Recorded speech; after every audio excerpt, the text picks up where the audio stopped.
ओम श्री गणेशाय नमः। ओम श्री रामचंद्राभ्यां नमः। ओम श्री हनुमताय नमः। श्रीमद् वाल्मीकि रामायण के बालकांड के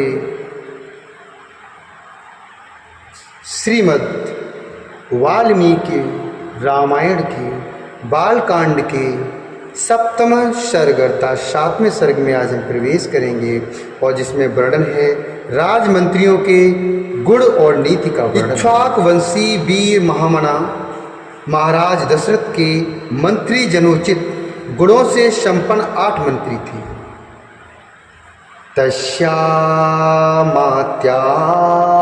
गुणैरासन्निक्ष्वाकोशो महात्मनः मंत्रिज्ञाश्चेङ्गतज्ञाश्च नित्यं प्रियहिते रतः।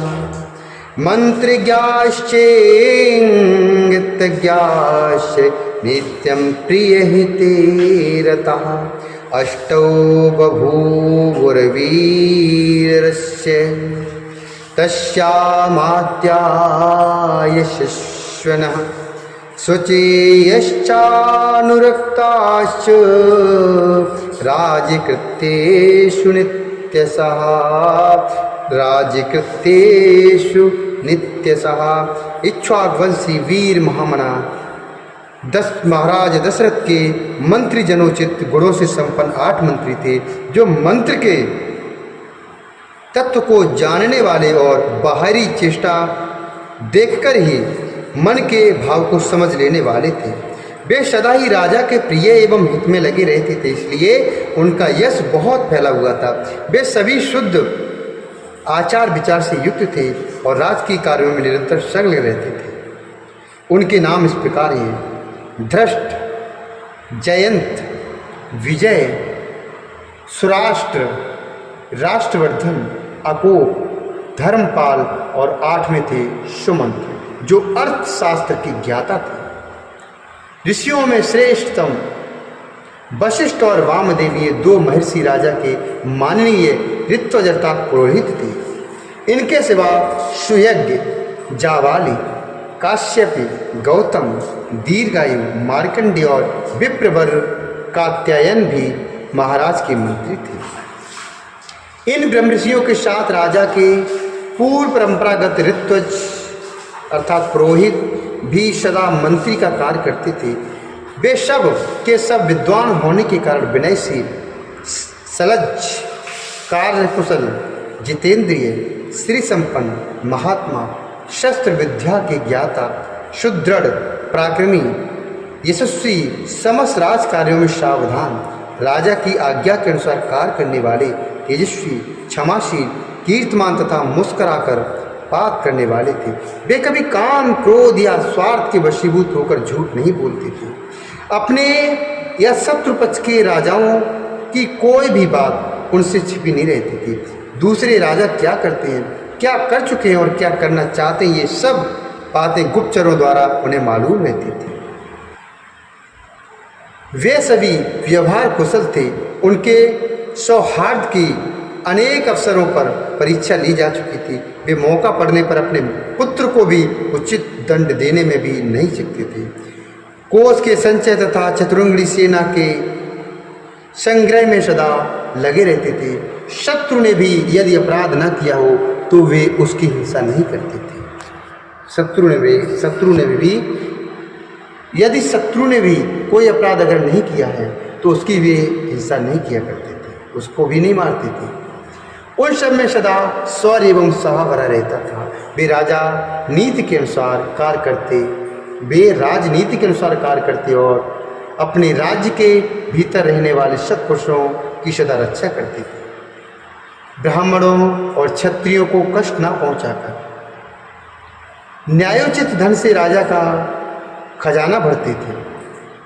वे अपराधी पुरुष के बलबला को देखकर उसके प्रति तीक्ष्ण अथवा मृदुदंड का प्रयोग करते थे। उन सबके भाव शुद्ध और विचार एक थी। उनकी जानकारी में अयोध्यापुरी अथवा कौशल राज्य के भीतर कहीं भी कोई भी एक भी ऐसा मनुष्य नहीं था जो मिथ्यावादी, दुष्ट और परस्त्री लंपट हो। संपूर्ण राष्ट्र और नगर में पूर्ण शांति छाई रहती थी। उन मंत्रियों के वस्त्र और वेश स्वच्छ एवं सुंदर होते थे। सुवाससः सुवेशाश्च ते च सर्वे शुचिव्रताः हितात्स नरेन्द्रस्य जाग्रतो नयेच्चक्षुषा हितार्थश्च नरेन्द्रस्य जाग्रतो नयेच्चक्षुषा गुरुर्गुणगृहीताश्च प्रख्याताश्च पराक्रमः विदेशेष्वपि विज्ञातः सर्वतो बुद्धिनिश्चयः। उन मंत्रियों के वस्त्र और वेश स्वच्छ एवं सुंदर होते थे। वे उत्तम व्रत का पालन करने वाले तथा राजा के हितैषी थे। नीत रूपी नेत्रों से देखते हुए ही सदा सजग रहते थे। अपने गुणों के कारण वे सभी मंत्री गुरुतुल्य समादरणीय राजा के अनुग्रह पात्र थे। अपने पराक्रमों के कारण उनकी सर्वत्र ख्याति थी। विदेशों में भी सब लोग उन्हें जानते थे। वे सभी बातों में बुद्धि द्वारा भली बात विचार करके किसी निश्चय पर पहुंचते थे। समस्त देशों और कालों में वे गुणवान ही सिद्ध होते थे, गुणहीन नहीं। संधि और विग्रह के उपयोग और अवसर का उन्हें अच्छी तरह ज्ञान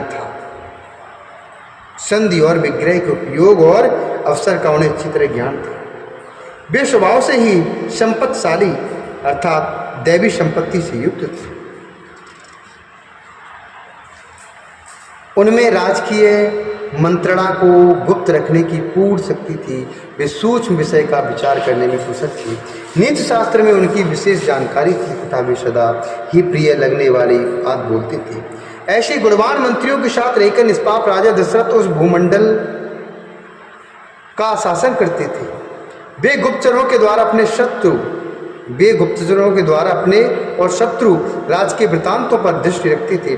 प्रजा का धर्म पूर्वक पालन करते थे तथा प्रजा पालन करते हुए अधर्म से दूर ही रहते थे। उनकी तीनों लोकों में प्रसिद्धि थी। वे उदार और सत्य प्रतिज्ञ थे।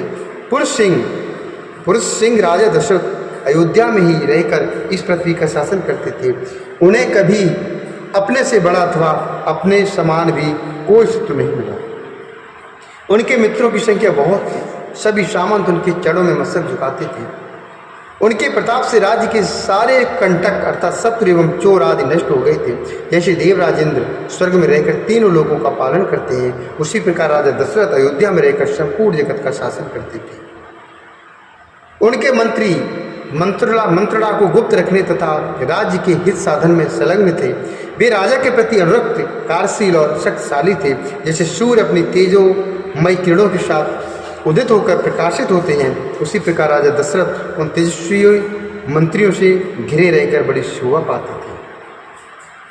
इत्यार्षे श्रीमद् रामायणे वाल्मीकि आदि काव्य बालकांडे सप्तमः सर्गः। इस प्रकार श्री वाल्मीकि निर्मित 8 रामायण आदि काव्य के बालकांड में 7वां सर्ग पूरा हुआ। बोलिए श्यावर रामचंद्र भगवान की जय। श्री हरिनारायण भगवान की जय।